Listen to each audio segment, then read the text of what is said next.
الحمد للہ رب العالمین والصلاة والسلام علی سید الانبیاء والمرسلین قال اللہ تعالی وتبارک فی القرآن المجید والفرقان الحمید قل ان کنتم تحبون اللہ فاتبعونی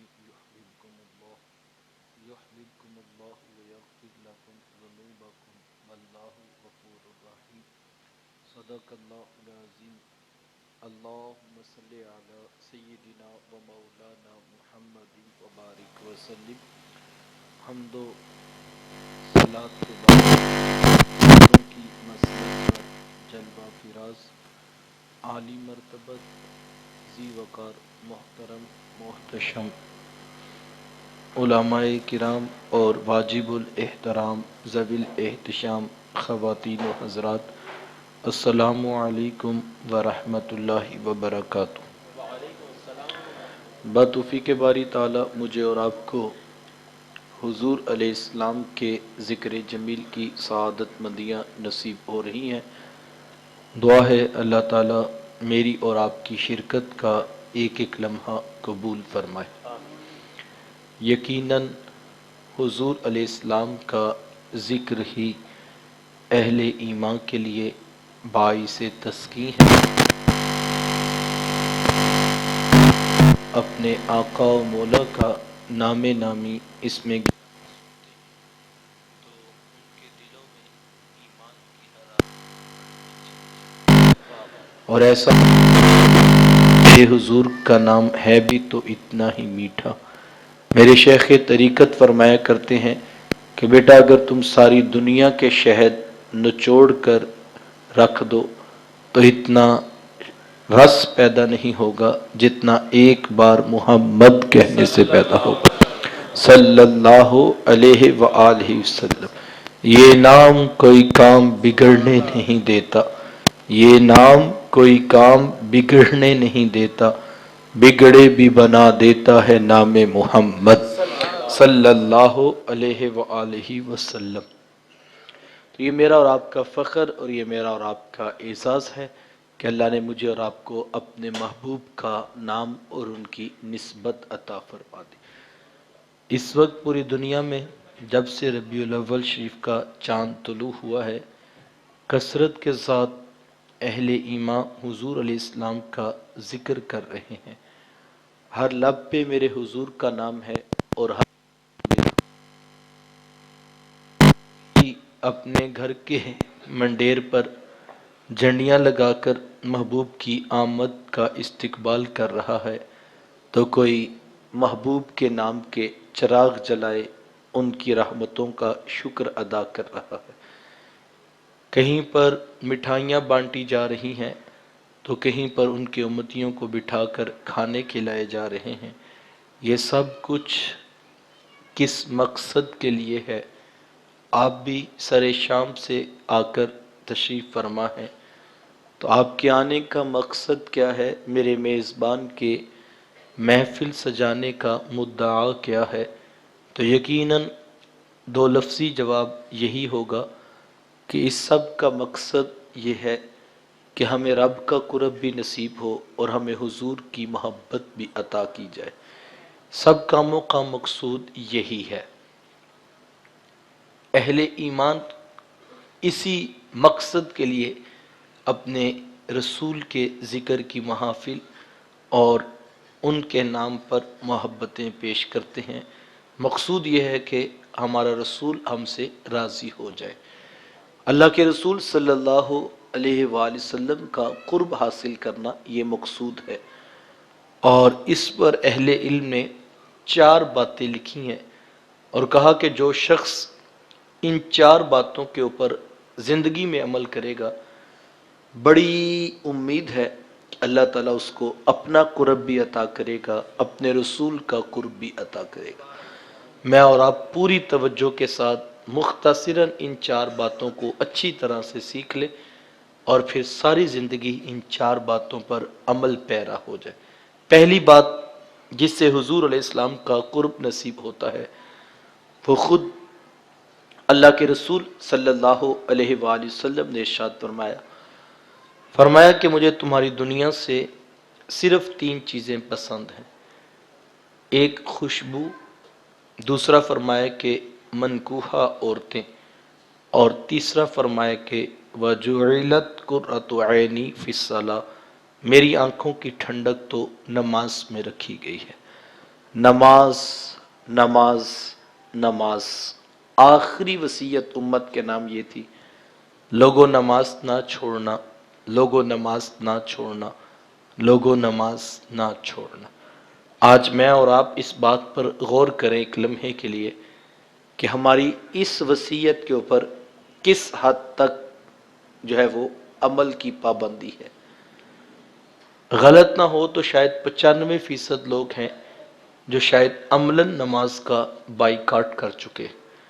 ہماری مسجدیں ویران ہیں صاحب، مجھے فتوے سے معاف رکھیے گا، ہمارے چوک بازار گلیاں تو بھری ہوئی دکھائی دیتی ہیں لیکن ہماری مسجدیں ویران ہیں۔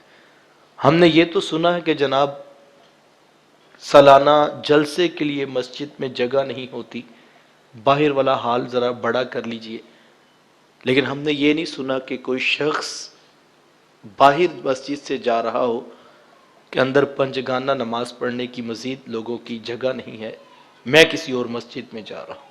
تو پھر مجھے اور آپ کو رک کر سوچنا چاہیے کہ یہ تو وہ حکم تھا جو آخری وصیت تھی امت کے نام۔ جب میرے حضور، ایک لمحے کے لیے اس بات پہ غور کریں، جب میرے حضور اس دنیا سے ظاہری طور پر پردہ فرما رہے تھے، پورا دین میرے حضور کے سامنے تھا۔ 23 سال کے عرصے میں مختلف مقامات، مختلف ادوار میں جو دین امت کو دیا، 13 سال مکہ المکرمہ میں اور 10 سال مدینہ المنورہ میں، پورے دین کی پکچر اور تصویر میرے حضور کے سامنے تھے۔ پورے دین میں سے حضور علیہ السلام نے امت کے لیے آخری لمحے جو وصیت کی وہ کیا تھی؟ لوگو نماز، لوگو نماز، لوگو نماز۔ جبکہ یہ وہ حکم تھا جو سینکڑوں مرتبہ قرآن مجید کی آیات میں محفوظ ہو چکا تھا۔ میرے حضور جانتے تھے کہ قیامت تک اب قرآن کا لفظ بھی بدلا نہیں جا سکتا۔ اسی قرآن کے اندر یہ حکم موجود تھا، یہ کہانی اور یہ داستان ان لوگوں کی بیان کر چکا تھا قرآن کہ کل قیامت کے دن کچھ لوگوں کو گھسیٹ کر کے جہنم کی طرف لے جایا جائے گا۔ رستے میں کچھ لوگ ملیں گے اور پوچھیں گے ما سلککم فی سقر، تم آج جہنم میں کیوں جا رہے ہو؟ تو وہ کہیں گے لم نکن من المصلین، ہم نماز نہیں پڑھا کرتے تھے۔ آج جہنم میں جانے کا سبب نماز نہ پڑھنا۔ تو یہ حکم محفوظ ہو چکا تھا، حضور جانتے تھے قرآن میں زوردار انداز میں نماز کی ترغیب اور ترہیب پر آیات موجود ہے۔ سینکڑوں فرامین صحابہ کو زبانی اللہ کے رسول کے نماز کے موضوع پر یاد ہے، اور عملاً تربیت اتنی پختہ ہو چکی تھی کہ صحابہ فرماتے ہم مومن اور کافر میں فرق نماز سے کرتے تھے۔ جو ہماری مسجد میں آتا ہم سمجھ جاتے مومن ہے، مسلمان، اسی لیے تو مسجد میں آتا، اور جو مسجد میں نہیں آتا اس سے جا کر یہ پوچھنے کی ضرورت نہیں ہوتی تھی کہ تم مسجد میں کیوں نہیں آئے، بلکہ یہ طے شدہ بات تھی جو مسجد نہیں آتا وہ مومن ہی نہیں ہوتا، مسلمان ہی نہیں ہوتا، لہذا اس سے پوچھنے کی ضرورت نہیں کہ تم مسجد میں کیوں دکھائی نہیں دیتے۔ اتنا پختہ عمل کہ مومن اور کافر میں فرق نماز سے۔ سینکڑوں فرامین صحابہ کو زبانی یاد، سینکڑوں مرتبہ اللہ قرآن مجید میں نماز کے احکام بیان کر چکا تھا۔ میرے حضور کوئی اور نصیحت فرما دیتے، میرے حضور امت کے نام کوئی اور پیغام ارشاد فرما دیتے، میرے حضور اپنی بیٹی سیدہ فاطمہ الزہرا رضی اللہ تعالیٰ عنہ کے لیے کوئی وصیت ارشاد فرما دیتے، میرے حضور حسنین کریمین رضی اللہ تعالیٰ عنہما کے لیے کوئی پیار بری بات ارشاد فرما دیتے۔ لیکن اہم ترین موقع جب حضور دنیا سے رخصت ہو رہے تھے، اور مجھے بتائیں جو حضور اسلام کے سامنے قوم موجود تھی، جو صحابہ موجود تھے، وہ تو پکے نمازی تھے، پھر حضور نے کن کو کہا تھا لوگوں نماز نہ چھوڑنا، لوگوں نماز نہ چھوڑنا، لوگوں نماز نہ چھوڑنا۔ قیامت تک آنے والے امتی حضور کی نگاہ میں تھے۔ پورے دین میں سے جو اہم ترین بات تھی حضور نے وہ امت کو ارشاد فرمائی، جبکہ دیگر احکام موجود تھے، زکوٰۃ، روزہ، حج، جہاد، مساوات، عدل و انصاف، سچ بولنا، جھوٹ نہ بولنا، اخلاق اچھے رکھنا، پورا دین حضور کے سامنے تھا، اور خود اپنا عمل پیش کیا. جب حضور اتنی نقاہت اور اتنی کمزوری اور اتنا بخار تھا حضور علیہ السلام کو کہ حضور اپنے سہارے خود چل کر نہیں آ سکتے تھے. آقا کریم علیہ السلام حضرت علی رضی اللہ تعالیٰ عنہ اور حضرت عباس رضی اللہ تعالیٰ عنہ کے کندھوں پر اپنے مبارک بازو رکھ کے حضور ان کے سہارے سے مسجد کی طرف آ رہے ہیں. اور صحابہ باتیں اتنی کمزوری تھی کہ اللہ کے رسول سے پاؤں مبارک اٹھایا نہیں جاتا تھا، اور حضور کے مبارک پاؤں سے ایک لکیر تھی جو زمین پر بن رہی تھی، پاؤں اٹھایا نہیں جا رہا. اس کے باوجود حضور امت کو پیغام سکھانے کے لیے نماز کے لیے آ رہے تھے. میں ایک لمحے کے لیے غور کروں، میری 20 سال میں کوئی محفل میلاد اگر قضا نہیں ہوئی تو یہ برکت کی بات ہے، لیکن اگر 20 سالوں میں میں مسجد کا نمازی نہیں بن سکا تو یہ سوال بھی میلاد کا نام کا میرے. پھر میرے گھر کی جنڈیاں، میرے گھر کے کمکمے، پھر یہ پھول بھی مجھ سے پوچھ رہے ہیں صاحب میلاد تو تیرا کوئی قضا نہیں ہوا لیکن نماز تو نے پڑھی کیوں نہیں آئی. پھر میرے اوپر سوال ہے، مجھ سے پوچھ رہے ہیں. پھر یہ کمکمے، یہ مہکتے ہوئے پھول، یہ لہراتے ہوئے جھنڈے، پھر یہ جلتے ہوئے چراغ مجھ سے پوچھ رہے ہیں صاحب ہم تو میلاد کی خوشی میں تیرے پاس آئے تھے کہ تو رسول اللہ کا امتی ہے، ہم نے حصہ ڈالا، ہم بھی تیرے ساتھ شریک سفر ہو گئے، لیکن لطف نہیں آیا کہ تیرے بچوں کی تو میلاد والے دن بھی نمازیں پوری نہیں تھی. سوچنے کی بات ہے کہ نہیں؟ اگر میری بیٹیاں نمازی نہیں ہیں تو پھر یہ جلتے ہوئے چراغ، یہ مہکتے ہوئے پھول، یہ لہراتے ہوئے جھنڈے مجھ سے پوچھ رہے ہیں صاحب جو محبوب کی آنکھوں کی ٹھنڈ تھی وہ تو تیرے گھر نظر ہی کوئی نہیں آئی. تو نے وہ عمل ہی نہیں کیا جس سے محبوب خوش ہوتا تھا، جس سے محبوب راضی ہونے تھے، جس سے محبوب کا قرب نصیب ہو رہا تھا، وہ تو تجھے دکھائی نہیں دیا. پھر تو ایک عرصہ ہو گیا تجھے مسجد میں گئے ہوئے، تو مالک کی دہلیز پہ جھکنا ہی نہیں جانا آج تک. تو پھر یہ میرے اوپر سوال ہے، مجھے غور کرنا ہوگا، مجھے سوچنا ہوگا. اگر شام 7 بجے سے آ کر میں یہاں بیٹھا ہوں اور میری نہ فجر ہے، نہ ظہر ہے، نہ عصر ہے، نہ مغرب ہے، اور میں 4 گھنٹے ہو گئے محبوب کے نام کے نعرے بھی لگا رہا ہوں، تو پھر یہ نعرے بھی پوچھ رہے ہیں صاحب جن کا نام لے رہا ہے ان کی بات کیوں نہیں مانتا؟ محبت دلیل مانگتی ہے صاحب، محبت دلیل مانگتی ہے. اور اگر وہ دلیل میری سجدوں سے فراہم نہیں کی گئی مجھ سے تو پھر مجھے سوال ہے، میں نے غور کرنا ہے. آج کی اس محفل میلاد میں میں فیصلہ کر کے اٹھوں کہ میں آج سے ہی پنجگانہ نمازی بنوں گا. میں کل نماز پڑھوں گا، میں صبح فجر سے شروع کروں گا، وہ کل کوئی نہیں آئی. جائیے جا کے قبرستانوں میں دیکھیں کتنے کتنے لوگ ہیں جن کی جو ہے وہ مٹی خراب ہو رہی ہے، جو چٹکی بار مٹی اپنے کلف لگے کپڑوں پر نہیں پڑنے دیتے تھے، آج ان کے کفن بھی تار تار. کتنے لوگ ہیں جو ہم میں موجود تھے جو یہ کہتے تھے ہم کل سے نماز شروع کریں گے، کل نہیں آئی لیکن قبر کی رات آ چکی ہے. میں یہ کل جا رہا تھا تو میرے سامنے ایک دوست بتا رہے تھے کہ روڈ کے جو اوپر ایکسیڈنٹ ہوا اور آنکھوں کے سامنے جو ہے وہ شخص موقع پہ فوت ہو گیا. کس کو ضمانت ہے کہ میں کل اٹھوں گا تو پھر مجھے نماز کا سجدہ نصیب ہوگا؟ کل نہیں، میں آج سے ہی، ابھی سے ہی گھر جا کر میں سو نہ جاؤں. میں آپ کو دعوت فکر دیتا ہوں، محبوب کبھی راضی نہیں ہوں گے اگر ہم نمازی نہیں بنیں گے. محبوب کا قرب، اللہ اکبر، کتنی بڑی چیز ہے اللہ کے رسول ہم سے راضی ہو جائے. اور اللہ کے رسول صلی اللہ علیہ وسلم خوش کیسے ہوتے ہیں جب نماز کا وقت آتا؟ حضور حضرت بلال رضی اللہ تعالیٰ عنہ سے فرماتے ارحنا یا بلال، بلال اٹھو نا ہمارے دل کو راحت پہنچا دو، بلال اٹھو نا ہمارے دل کو خوش کر دو. حضور حضرت بلال سے یہ فرما رہے ہیں. اور اگر ہم نمازی نہیں ہیں تو پھر مجھے اور آپ کو رک کر سوچنا چاہیے. آج کی اس نشست میں میں آپ کو دعوت دیتا ہوں، جب آپ یہاں سے اٹھ کر جائیں، میں اپنی بہنوں اور بیٹیوں سے بھی کہنا چاہوں گا، بڑی دیر ہوگی چلو جی جلدی جلدی سو جائیں، بڑے صبح کام ہے. نہیں نہیں، ہم جب گھر جائیں وضو کر کے ایک بار پھر مصلی بچھا لیں، دروازہ بند کر لیں، پہلے فجر قضا کریں، پھر ظہر اگر رہتی ہے، پھر عصر، پھر مغرب، عشاء کا وقت باقی، ہم عشاء پڑھنے کے بعد ہاتھ جوڑ کر اللہ سے معافی مانگے کہ مالک دیکھ تیرا بندہ آج تیری دہلیز پہ واپس پلٹ آیا ہے، کیا تو اپنے بندے کو معاف نہیں کرے گا؟ آج میں تیرے رسول کی میلاد سے یہ تیرے محبوب کی آنکھوں کی ٹھنڈک، ان کے دل کا قرار جو نماز سے جڑا ہے، مالک میں آج وہ لے کے تیری دہلیز پہ آیا ہوں. تو یہ وہ انداز ہے، یہ وہ سجدہ ہے جس سے اللہ کے رسول کا قرب نصیب ہوتا ہے. اور اگر کوئی کہتا ہے یار یہ تو تقریر پہلے بھی میں نے کئی مرتبہ سنی ہوئی ہے، آج تو میں آیا تھا کوئی اور نیا لطف لینے، تو صاحب وہ قرب رسالت مآب کا